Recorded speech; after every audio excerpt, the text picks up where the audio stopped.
Welcome home. We are WNST, AM 1570, Towson, Baltimore. We are Baltimore positive. We are positively into the spring training baseball thing. Yes, I am wearing my Curio rented orange Baltimore bird. We've had bird tapes. I deemed John Eisenberg earlier this week, now that he's doing his bird tape second season. I deemed him the bird keeper.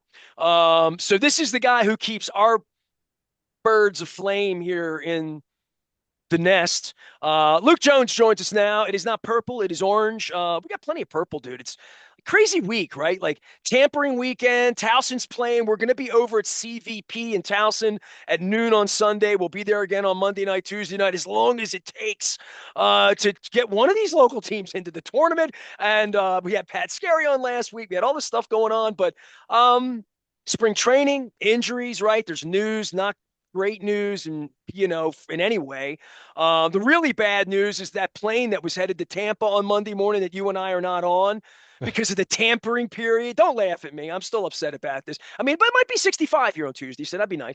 But the spring training thing has really changed for the Orioles, and we'll get the tampering and the Ravens and Justin Tucker and all that other nonsense. But there's like real baseball news and not what we want to be talking about this time of year, which is opening day. Will this guy be available? Boy, oh boy, it's not even St. Patrick's Day, man. Yeah, I mean, this is the problem with spring training or with training camp when we're talking about the Ravens and the NFL, where if there's news this time of year, generally speaking, it's not great news. Now, let's be clear. I don't think there's anything here that warrants the panic button just yet. But it's not ideal when your best player, Gunnar Henderson, is dealing with an intercostal strain, minor as it might be, when you're 3 weeks out from opening day. And you're hearing Brandon Hyde say they're still very, very hopeful he's ready for the opener. Now, let's be clear. You need to be careful with these type when you're talking about an intercostal strain or an oblique, which is obviously something that's quite common in baseball. You want to be careful this time of year. And if that means that Gunnar Henderson has to miss the first series or two of the season, then so be it, because you don't want him to be dealing with this in June and July. But it's not what you want to hear. It's certainly not how you want to start off the season potentially. And Well, especially we're getting out of Rutschman too, right? Like at oh, least sure. I mean, regardless, put Rutschman aside. I mean, Gunnar Henderson himself. I mean, this guy was MVP of the American League through the first 2.5 months last year. And now Aaron Judge the rest of the way. Enough said. And Bobby Witt for that matter as well. And Gunnar was not dominant in the second half of the season, but you're talking about one of the five best players in the American League, if not all of baseball. So you want to make sure he's right. It's not something to panic about, but it's one of those when you're dealing with a side or a rib cage issue for a baseball player with the way they twist their trunks swinging the bat.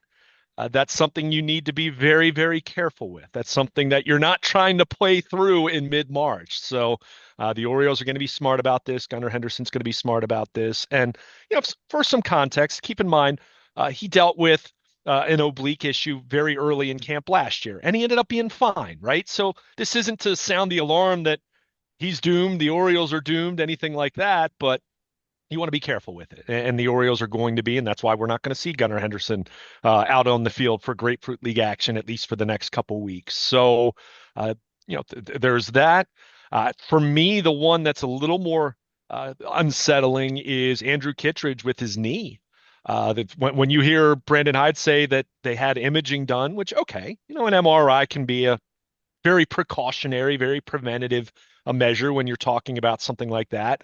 But when you hear then that they're going to gather some other opinions and you hear second opinions, then you start to wonder, okay, is this something where there's some kind of a surgery or a scope on the table, or is this something that they can't quite figure out why his knee's inflamed? That's something that, not that Andrew Kittredge is going to be their closer or anything like that, but this guy was signed to be an important part of their seventh and eighth inning picture, and a guy that, on any given night, maybe you ask to close, depending on the state of the rest of your bullpen. So, yeah, I would say he's a guy they're counting on, not a yeah, guy they're hoping on. You know what I yeah. mean? Yeah. I mean, any reliever you're going to give $10 million to, I mean, you're counting on to be a real part of your bullpen. Again, that doesn't mean he's, that the bullpen is completely sunk without him, but when you're hearing, knee inflammation. It sounds a little mysterious in that way. He can't quite explain it. And when you hear that he's getting an MRI and they're gathering some opinions, that's where you wonder, okay, is there a little more to this Yeah, than next thing that happens, there's the scope. yeah, Yeah. exactly. And again, we're not talking necessarily that it's a season-ending thing or anything crazy, but when you're getting 3 weeks out from opening day, even for a reliever who's only going to pitch an inning at a time, there's still a ramp up here that you want a guy to be able to go through. So that's unsettling, that's unnerving, at least until we get a little more clarity on it. But you're talking about someone that, let's face it, when they pivoted to Andrew Kittredge, remember that was on the heels of them exploring a deal with Jeff Hoffman, which, the reports indicate that the Orioles had a 3-year agreement with him until they had some concerns about his shoulder. Now they kept it under wraps and he ended up signing with Toronto and things worked out fine for him as well. But this was the fallback option. So there's some irony, I think, when you're talking about someone else that you had some health concerns about, and then suddenly your fallback option has a concern. Although it's not arm related, but still a knee. If a pitcher's dealing with a knee issue, he's not gonna be able to pitch. There are no good Uh, injuries this year. yeah, I mean, yeah, pick the pinky winky, pick the groin, pick the, whatever it is. If it hurts, if it's a backache, yeah. I it's mean, no good. You can't. so I mean, some are worse than others, of course, but yeah, especially when you're now getting to the timeline where you're 3 weeks out. And it's baseball. There are no off days. It's not like, hey, you can just rest during the course of the week like in the NFL. I want to So, say something too about baseball, and maybe I'm wrong about this. You can correct me, okay? mhm, Maybe I'm speaking off the cuff as a former media member. It feels to me, and I think the reality would be, and I'd have to talk to players about this if Mike Bordick were in the room with me or somebody like that, um, that this time of year is more stressful on their bodies than the season in a lot of ways because of the running around you're doing at 7, 8, 9 o'clock in the morning all day long, the poking, the prodding, the bus riding, the back and forth, the two innings here, the up, the down. Once you get into the season, you know where the hotel is, you know where the bar is, you know where the room, you know where you're parking, like there's much less baseball and more like get in the weight room, get in the tub, do that sort of thing, be ready to go run, little BP, stretch, stay loose, all of that. This time of year, it feels more grindy, even if they're out fishing or doing whatever they're doing this time yeah, of year. And I would think there's a lot more video study. Everybody's Tony Gwynn in the modern era, trying to work on this and that. I don't think Jackson Holiday has hobbies at this point. He's 19. I think his hobby's like trying to make $100 million as quickly as possible. And like literally, and all of what they put their bodies through and recovery and all of that, I would see spring training as being more likely to get injured because you're just sort of farting around, running around, doing drills, doing stuff that on a Tuesday night at Yankee Stadium, you're waking up in a hotel, you're going to the ballpark, and you're stretching, and then you play. Some guys don't even play. Right, right, or if they play a little bit. It's not an aerobic game at all. It's not at all. There's no running in baseball except from here to there. So all of this stuff. I think it's easier to get hurt in spring training. I'll just say that having done 15 spring trainings. Oh, I've probably done 20 spring trainings if you count the ones I've gone to as a fan out in Arizona. I've been to Arizona 6 times for spring training. So if I owned the team, we'd be in Scottsdale. I'll tell you that right now. But where it doesn't rain. But I would say it's harder. I think it is anyway. I mean, there's probably something to that. I would say, I don't know if I'd say harder, but it's a different environment, right? And you have More ways to players. get hurt is what I would say. More Okay, ways to get yeah. hurt. Well, I think especially on the pitching side, and obviously we're further removed from this at this point because these guys have been in, I mean, they've officially reported in mid-February, but so many of these guys are showing up by late January, right? I mean, I think if you were down at the Ed Smith complex in Sarasota in late January, you'd find a lot of these guys were already there. But there's a, not that they're not that it's so intense that they're there 14 hours a day or anything crazy like that, but it is a little bit of a different routine. I mean, let's use Jordan Westberg as an example. And, there doesn't seem to be any concerns with him. In fact, he might be back in the lineup as you and I are people are hearing our conversation. But he rented an Airbnb, had a soft mattress and messed with his back, right? Instead of his typical mattress that he has for 81 home games in Baltimore. Now, obviously, that can happen on the road over the course of a regular season, but those are just like the examples of things that you find. I think with pitchers and why there's so much trepidation when pitchers and catchers report on the pitching side, there's always that element of how's a pitcher's elbow? How's his arm? What was his training regimen? What was his workload last season? Was there a lingering issue at the end of last season that wasn't detected over the winter because you take that time off and then you start to ramp up and then it shows up, right? Almost like the Kyle Bradish thing last year, which, okay, the elbow issue was detected, he first noticed it in January, but was that something that he actually did? I don't know, in late September. Did he do that at the end of the previous season and just never really felt it that much until he started to ramp back up? So, these guys all have different training regiments and philosophies.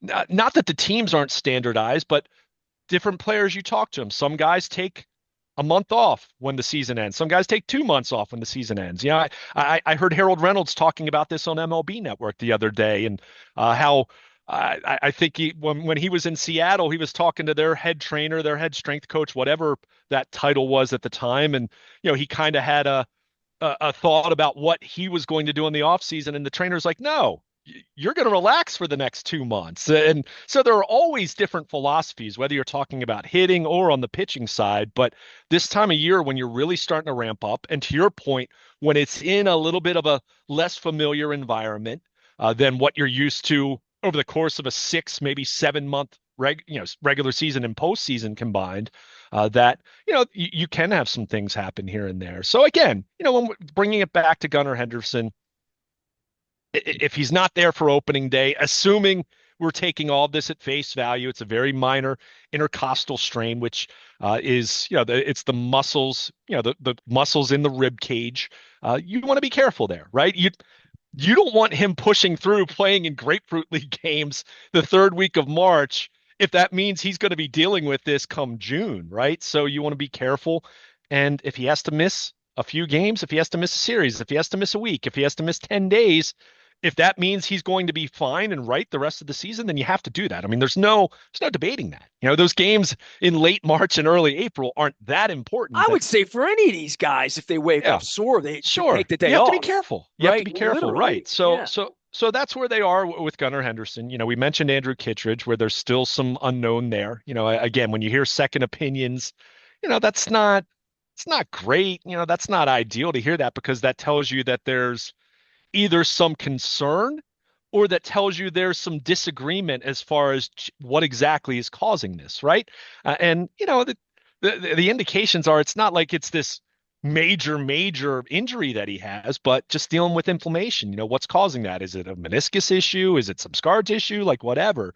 But you want to find out. And again, now for a pitcher specifically, it's one thing to talk about hitters, but for pitchers who go through progressions, if he's shut down for a couple weeks, even if he's fine in 10 days, you are starting to get to a timeline where you wonder if he's ready for the start of the season, or does he have to start the year on the IL, which, in this case, probably opens a door for Brian Baker to make the club or something like that. So again, it's not the end of the world, assuming it's not something anything colossal, anything major.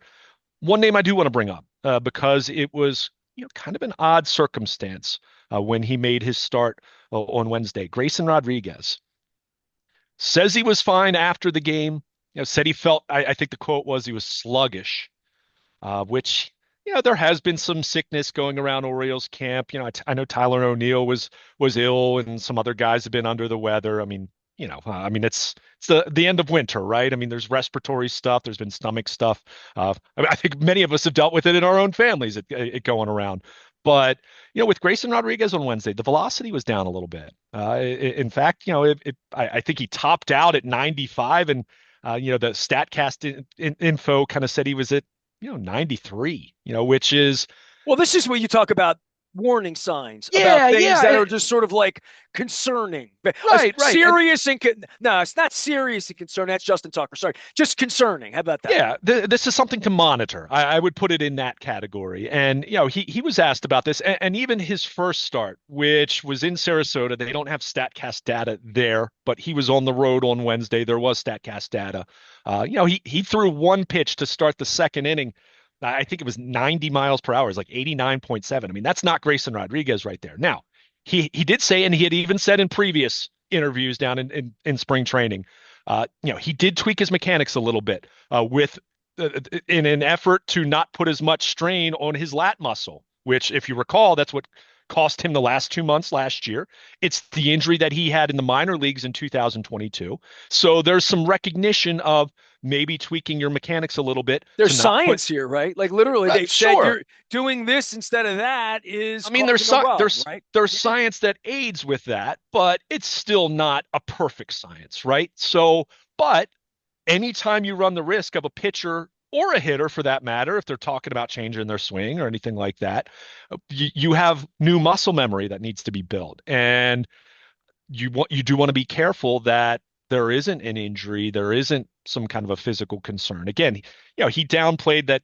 He didn't say that his arm felt bad or that there was an injury or anything like that. He talked to the media after the outing. I mean, the Orioles have become very much like the Ravens and NFL teams that if there's a physical concern with the player, they're not going to just send them out there in front of the media right away. So to me, that seemed to be a good sign internally, but it's something worth monitoring. And he did note that, hey, we're still 3 weeks out from the start of the season. I'm not emptying the tank. I'm not emptying the clip in terms of my velocity. So just watch it, right? I mean, that's something you just want to keep an eye on because, that velo, especially, okay, 93 is one thing, right? I mean, someone that you're used to seeing throw 95, 96 and touching the high 90s, that's what you expect. So if he's throwing 93, if he's topping out at 94, 95 in his second spring start, okay, but when you see 89.7 or whatever it was, okay, that's a bit much in terms of not really going all out. Just watch it, right? Just monitor it. I think there's going to be a lot of interest in what his next outing looks like. I'm sure Brandon Hyde will be asked about him at least once, between now and his next outing. And again, not at all trying to speculate that there's an injury, but when you see diminished velocity, when you're talking about an average fastball that's down, I think it was 2.5 miles per hour, 3 miles per hour, something like that, you want to watch it, right? And again, he said he felt sluggish. Maybe he's getting sick. Maybe he's under the weather. As I said, some of that was going around camp as well. So if it was that simple, then fine, right? No problem then. But we've talked about how important Grayson Rodriguez and his ability to take us the next step is for this club right now that has all of these pitchers that you kind of view and say, okay, number three starter, number four starter, number five starter, but they're really counting on Grayson Rodriguez and Zach Eflin at the top to really lead the way. And then, as we've said, then you see what happens as you get into the summer, you get closer to the trade deadline. You see if there's that right move to make that you can add a number one starter or another number two starter to throw into the mix. But all of those plans have depended on a healthy Grayson Rodriguez. So when you see him have, just a real, probably the kindest way you could describe that outing was as blah, right? I mean, and that was kind of the way he described it, how he just didn't feel all that strong and just didn't have his good command, which, hey, pitchers can have that stuff too. We've all any baseball fan who follows spring training knows that guys can sometimes get a little bit of a dead arm as you get, we're approaching halfway through camp, so it's something to watch, right? It's something to monitor. It's not something to panic about at this point. But I think there's going to be a little more attention than normal for his next outing to make sure that he bounces back. So that's kind of the update right now. I mean, one thing that I forgot to mention, at least in passing, if Gunnar Henderson isn't ready for opening day, keep in mind Jorge Mateo is still recovering from the elbow. So I don't know what that means for shortstop for the Toronto series or whatever, but you got to be careful with these guys. You have to understand that there's no such thing as playing through injuries in the Grapefruit League. And really, by extension, you really shouldn't be pushing through trying to play through injuries the first week, the first 2 weeks, even the first month of the season, knowing just how long of a marathon it is, and knowing that you don't want to be messing with rib cage and side issues when you're talking about a hitter like Gunnar Henderson, just knowing how incredibly important he is to this team.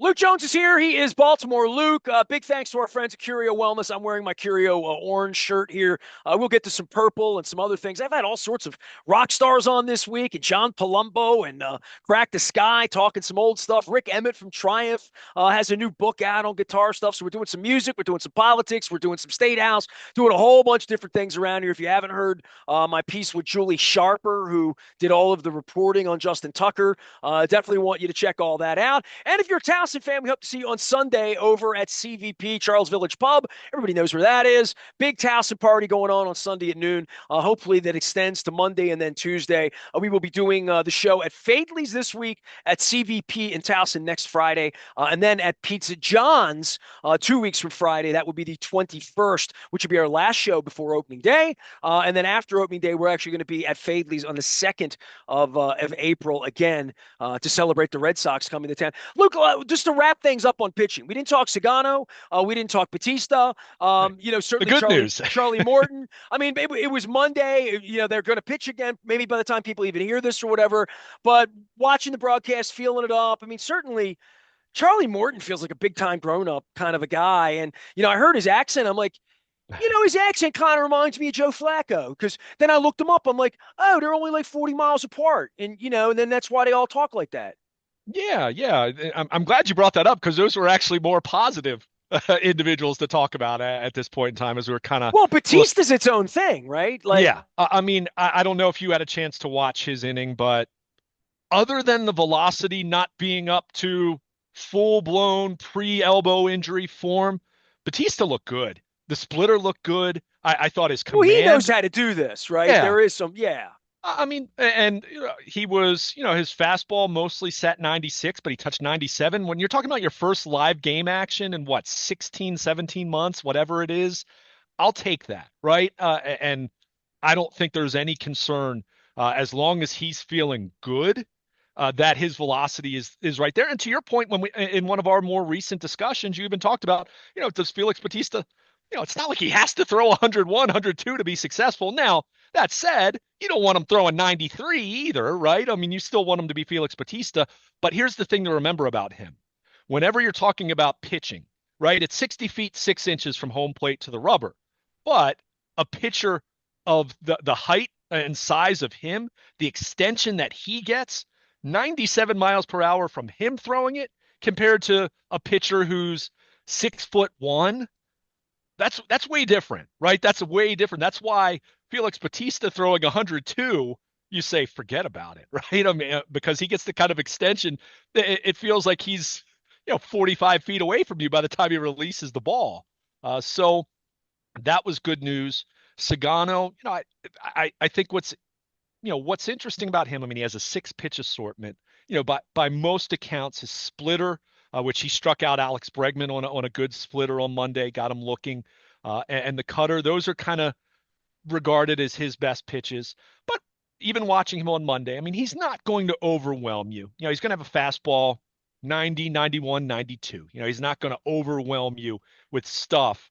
But go look at his career numbers pitching in Japan with the command, his control. He doesn't walk guys. When you have a 6 pitch assortment, I mean, really, someone like him, and this is where Adley Rutschman and Gary Sanchez, for that matter, are going to factor in so much, and everything they do from an analytics standpoint between starts. Pitch sequencing is going to be so important for Sagano because when you have that kind of assortment, if you can command it all and you can put it where you want it, you should be able to keep these hitters off balance. Now, what's that going to look like in the major leagues? I don't think the Orioles are expecting him to be a number one starter. I mean, they didn't pay him like that, right? But I think there's certainly an optimism that even at his advanced age, even acknowledging he's never pitched in the majors, they clearly saw something in him that they liked. And keep in mind, this is someone that Adam Jones, who's back with the organization in a consultant basis, and has given input. He faced this guy. Adam played in Japan a couple years, and he was familiar with this guy. And Adam, I think he's not going to he's not going to buffalo you. If he believes a guy can pitch in the majors and be effective, he's going to tell you, and if not, he'll tell you, right? So they even, I don't know if I want to say it's inside intel because it's not like Jones is best friends with the guy or anything like that, but they had someone who they trust as far as have some opinions, and he thought that, hey, this guy can pitch in the majors, so was good to see him do what he did on Monday. Again, that someone else that just want to give them reps, get them a chance to get familiar. I mean, even things as simple as the strike zone, the baseball is different in the major league compared to pitching in Japan. So he's got to adjust, and there'll be some growing pains, I'm sure, but I think there's definitely some optimism with how he's looked so far. And you mentioned it with Charlie Morton. I mean, look, I think what's fascinating, I've alluded to this, but Charlie Morton is so fascinating in the sense that he has reinvented himself multiple times in his career. I mean, you go back to what he was early in his career. He gets to Pittsburgh. That was at a time when the Pirates with Neil Huntington, they were one of the earliest teams to go all in on infield shifting and pitchers throwing two-seam fastballs and getting ground balls. So he became a two-seam fastball guy. He gets to Houston, and the thoughts, no, we think you have a good curveball, and we want you to throw your curveball with a four-seam fastball up in the zone, and that's what he became in Houston. And later in his career, his stuff isn't as devastating as it was, several years back. I mean, he's 41 years old, And he but knows that, most importantly. sure, of course, but he's going to throw a lot of curveballs. I mean, go look at his Fangraphs page, you'll see that his primary pitch is not the fastball. He throws his curveball. He throws it a lot. And that's going to be the main thing that he kind of sets pitchers up with. He doesn't get a ton of, he's not going to get a ton of swing and miss, but he still averaged about a strikeout per inning last year. So, he still gets enough, more than enough. But if you So play defense against a curveball pitcher and beat the ball into the ground, keep him off balance. yeah, Yeah. I mean, guys that have trouble hitting curveballs really have, Pedro Serrano, right? Now, not a Yeah. lot of guys in the big leagues have that issue, but it's a game of fooling them, Yeah. right? It's I mean, literally. there's still way more guys that have that issue than you would think, right? I mean, everyone in the minor leagues can hit a fastball. And even in this day and age, it used to be, well, can you hit a 98 mile per hour fastball? Well, heck, go through these bullpens. Everyone has that now, right? I mean, not everyone, but a lot, Well, so if you many can't guys hit do. that, you're not here anymore. Exactly, Yeah. exactly. So I think with Morton, you know, look, the questions about his age are fair, right? I mean, it's not like he put up amazing numbers in Atlanta the last couple years, right? But But I these think guys like him too, from the Houston chain that they sure. came from. They're very comfortable with him in the way that John Harbaugh brings Brent Urban back every year in Oh, some way, right? and this is the latest iteration of Jordan Lyles, Kyle Gibson. Corbin Burns was a different animal because you're talking about a Cy Young pitcher, but there was also a veteran purpose to each of those moves, and Charlie Morton fits that description this year. Now, he needs to be able to go out and perform, right? I mean, you didn't give him $15 million just to be Feels like he'll be there. capable of being what they want him to be, which is a I mean, guy you that would takes the ball every fifth day and has an ERA of four make something. 30 starts, I mean, that's the thing you look at. When you look at Charlie Morton the last few years, even in his advancing age, where you're talking about a guy that, one thing that was wild, Nestor, I didn't even know this. He will, and this was according to Sarah Langs, great MLB researcher. I saw this on Twitter. He's going to, when you exclude St. Louis Browns history, which I always do when talking about the history of the Orioles, I go from 1954 on. This guy's going to be the oldest pitcher to have started games for the Orioles at 41. I I was shocked by that, right? I mean, I don't know, dude. I started. That's a hell of a trivia question. Hold on, let me think of who would have been 40 or who they've rented around here. I mean, they had Jim Tomey, they had Sammy Sosa, they had some guys at Yeah, I the mean, end there of aren't that whatever many their 40 careers something. were. Right, But there the aren't that many 40 40. something year olds, Yeah, they've stunk for so long. And, Wilbur Wood's still not doing it. And, Terry Forster, those guys that sort of hung around a million years ago, smoking cigarettes and pitching until they were 41 with a knuckleball, Hoyt Wilhelm or something like that. I mean, Doug Trabeck might have been 36, 37 when he was here. I'm thinking that even the Chris Bensons and those guys were 32, 33. They were contract guys in their early 30s that you thought. I don't know, dude. I'm trying to think of any pitcher they've Yeah, had around here over 37, 38, 39. Like literally ever back to my era. I mean, even the Mark Williamsons and the guys that were kind of old and tired, they were only 33, 34. I mean, yeah, Jamie Moyer would be a different thing, but he did all that in Seattle. I mean, Jamie Moyer was 31 or 32 when he got here, and he pitched exactly. 15 more years. So man, I don't know, dude. The oldest pitcher in Oriole history. Wow. Uh, Palmer. He wasn't 41. Palmer would have been, let's see. So he Well, he was. was when he did that stupid comeback in spring training in Oh, 80, well, whatever. but we're Yeah. not counting that because Yeah, he I'm did not counting because that. No. right, it didn't He was happen in already the in the regular Hall of season. Fame when he did that. Yeah. Yeah. That was strange, I mean, you but were a yeah, kid, but I remember it. right. Oh no, I remember. I don't remember any. Obviously, he was done in '84, but that was the spring of '91. I remember that. Palmer was I probably absolutely 38 remember when that. he hung him up, right? Probably. He was 39. So Okay. so yeah, and let me be clear. I don't know about any 40-year-olds, but when we're talking about 41-year-olds to have started, this doesn't, that we're excluding relievers here because I'm sure someone we're not thinking about on that front. But the only other three, these were all St. Louis Browns era. Eddie Plank in 1916 and 17 made 20 starts. Fred Johnson in 38 and 39 made 8 starts. And here's a good name for you for the St. Louis Browns, 1951 through 1953. Satchel Paige made 13 starts. So there Satchel you Paige go. was an Oriole. Come on. Oh, he's a St. Louis Brown. Yeah. St. Louis Brown. Again, I'm just giving you the context. And again, this was Sarah Langs, the great MLB researcher, put this out on Twitter a few days back.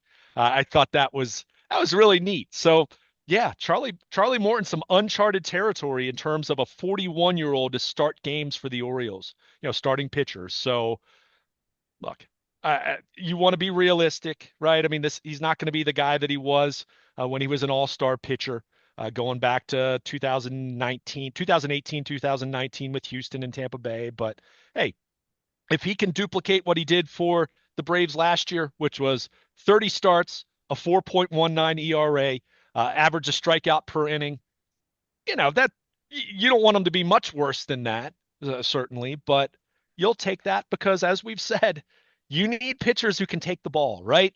Not everyone's going to be Corbin Burns. Not everyone's going to be Zach Eflin. Not To me, everyone's going to he's be a guy they want coming out of the bullpen in October for 2 or 3 innings. Like that's the kind of human they're going to want around in playoff time because there are no 7 inning pitchers in October. sure. Yeah. So he's part of an arsenal, right? I mean, that's the way I'm looking at this, dude. I've got people. I did an event. Big thanks to Mike Tish and the folks over at with the Connects event. But I did a Connects event, and a buddy of mine from Strategic Factory comes over. He's all pissed off at the Orioles and the pitching and the blah, blah, blah, blah. I'm like, what did you want him to do?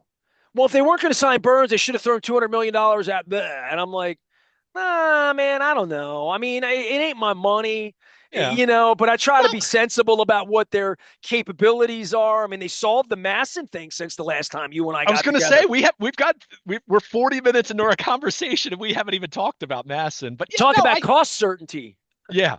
But look, I'll hear that argument. And remember, I was the guy saying, instead of Sagano and Charlie Morton, I would have been inclined to say one of them, and maybe I would have taken a little more of a risk, but a little more of a higher reward profile on someone like Walker Buehler, who the Red Sox gave $20 million to this year, right? On a 1-year deal. And look, Walker Buehler may end up being worse than Charlie Morton and Sagano, but I would have at least aimed for one pitcher like that. But yeah, I'll hear you. And look, I would have explored Blake Snell. I would have explored Max Fried. Like, I would have looked at those guys too.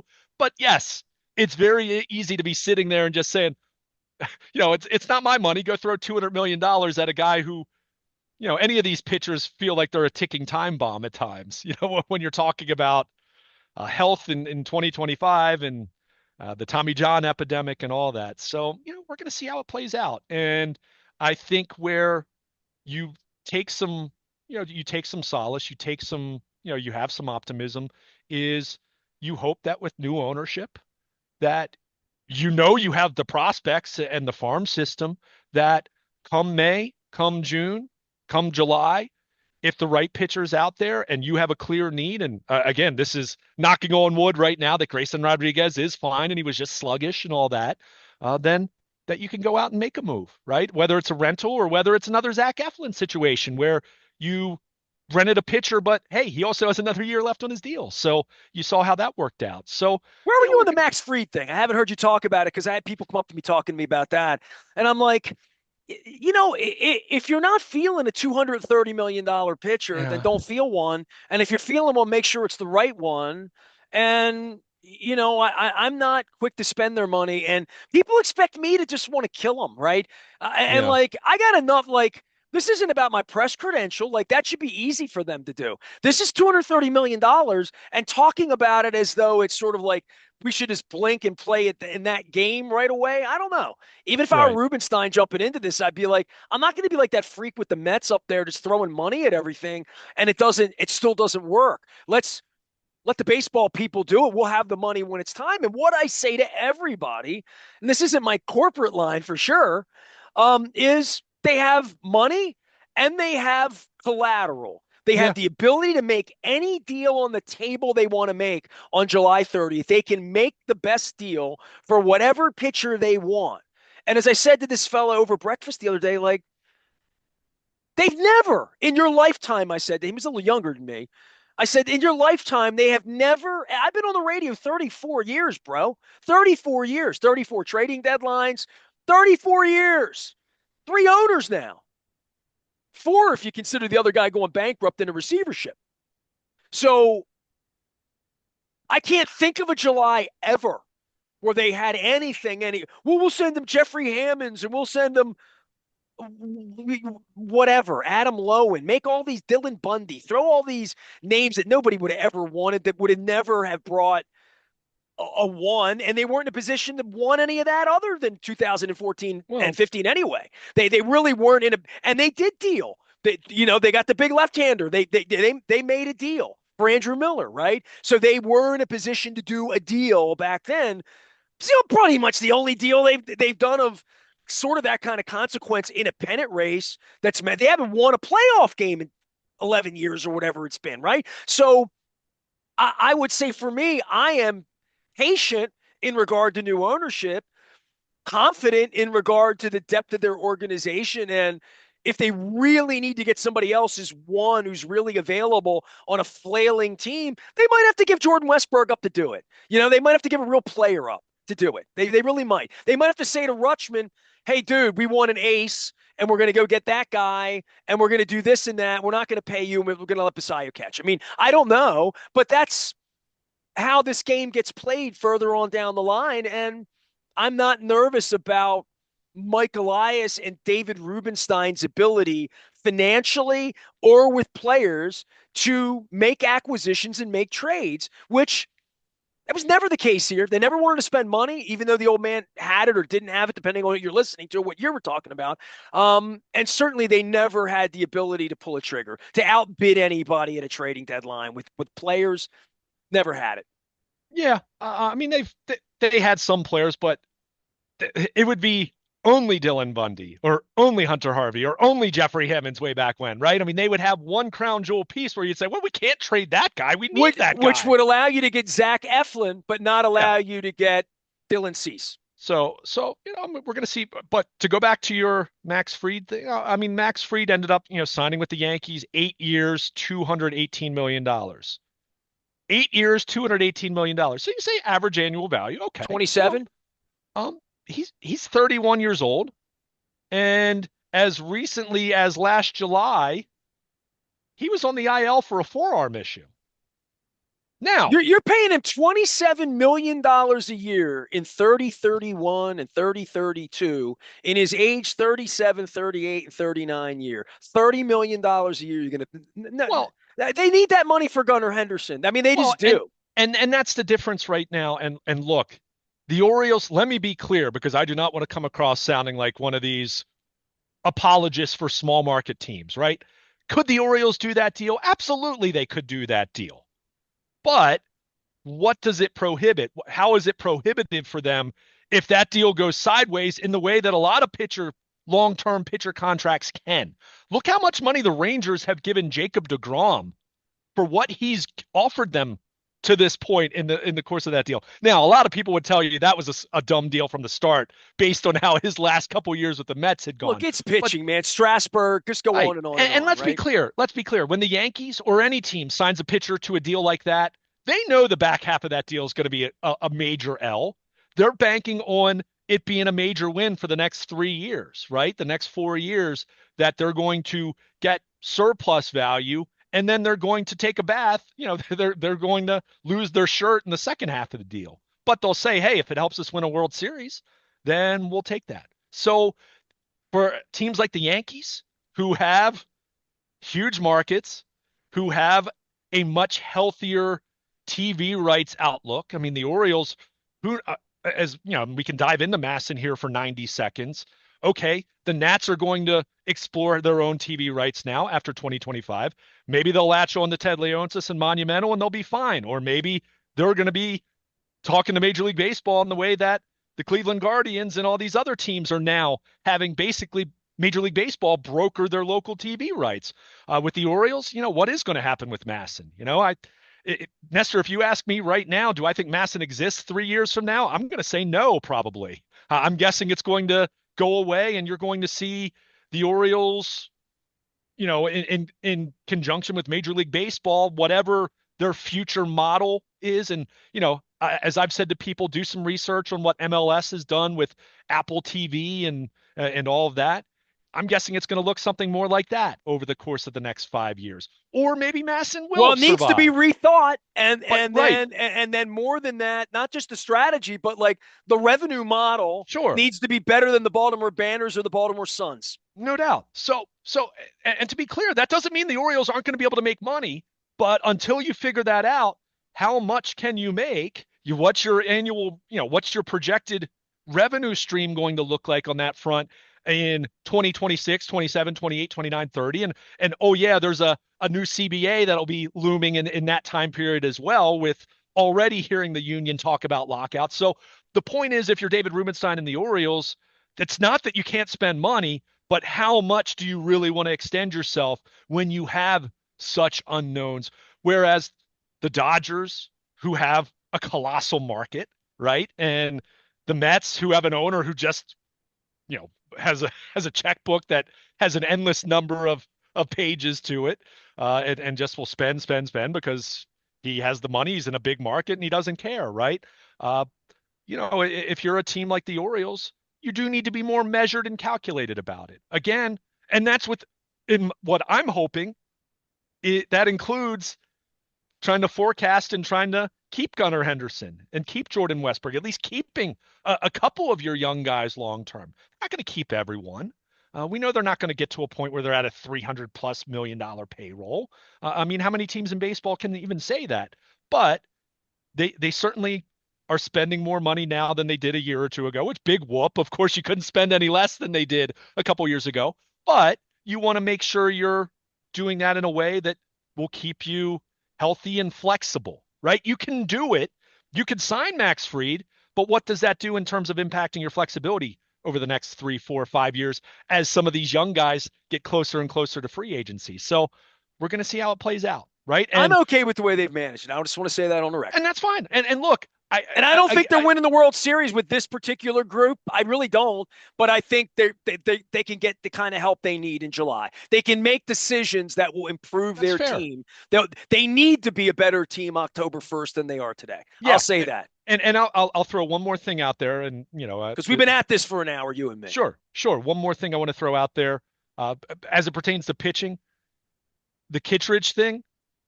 I'll throw one name out there that's available right now. David Robertson is still a free agent. If Kittredge, if this second opinion on the knee proves to be something that he's going to miss some real time, I'd love to see them say, okay, we're not going to pitter around here. We're not going to do the same thing with our bullpen. We need our bullpen to be locked down, or close to it as the course of the season goes on. And, as Felix Batista gets more and more acclimated, I'd love to see them go out and get David Robertson if this Kittredge thing is a real concern. Because look, he's old. I'm not saying he's good at, he's not the guy that he was as closer of the Yankees several, years ago.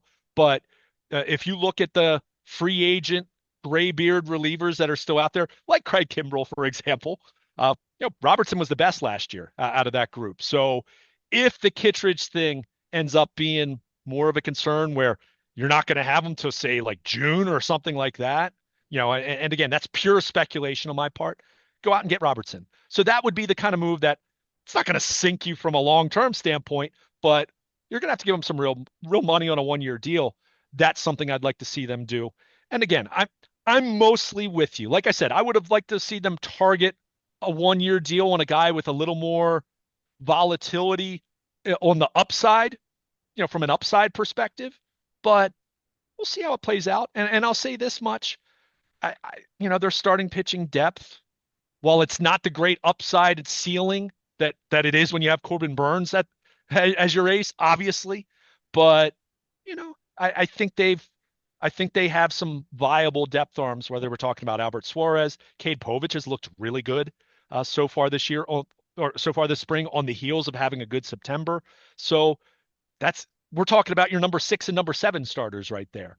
So, but this is all assuming the Grayson Rodriguez, whatever that start was on Wednesday, that he's okay, and that truly was, him just being sluggish, and he's not fully ramped up yet and all that. Because if there is something wrong with him, then everything we just talked about, all bets are off, and then it's like, okay, you need to go make a move, and you're gonna have to make a move sooner than later, because that rotation without Grayson Rodriguez in it, that I shudder to think, then you're talking about not having enough, and not having enough in terms of upside. Luke Jones is here. He has enough upside to get us through tampering period next week. I'll be watching the spring training games. Now that Gunner's not playing, it's okay that we're not going to Florida. We're going to end the month in beautiful Toronto, Ontario. If they still let us in, I don't know if we have to pay a tariff when we cross the border or not. I love you, Canadian folks. Please let me in.